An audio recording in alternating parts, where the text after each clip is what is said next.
High, good morning সবাইকে। আজকে হচ্ছে চ্যালেঞ্জ ডে 29। এটা হচ্ছে বেসিক্যালি সানডের ব্লগ। তো সানডেতে কি কি করেছি সারাদিন সেটাই তোমাদের সাথে শেয়ার করব। তো সকালবেলা খেয়েছিলাম একটু চিয়া সিডস। আর কদিন তো ওয়েদার একদমই ভালো যাচ্ছে না, যার জন্য আমার শরীরটাও খুব খারাপ। আশা করি আমার ভয়েস শুনে তোমরা বুঝতেই পারছো আমার শরীরটা কতটা খারাপ।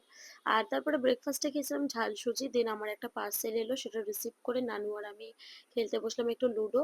তারপর আজকে না লাঞ্চ করে উঠে স্নান করেছি, তো লাঞ্চে ছিল হচ্ছে কাঁকরোল ভাজা আর মাটন হয়েছিল।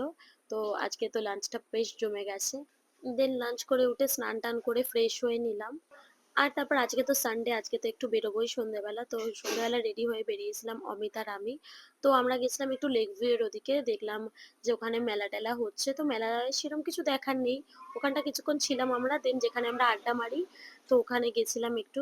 গিয়ে আহ ও নিল দুটো লোটে ফ্রাই আর একটু মোমো, বাট আমি শুধু কফি খেয়েছি, আমার শরীরটা ভালো না বলে। আর তাছাড়া আমি তো বাইরের খাবার এখন খাচ্ছি না চ্যালেঞ্জ ডে এর জন্য, সেটা তো তোমরা জানোই। আর তারপর আর কি, বাড়িতে এসে ডিনার করলাম ডিম আলুর তরকারি দিয়ে। ব্যাস, আজকের ব্লগটা কেমন লাগলো অবশ্যই জানিও। টাটা সবাইকে।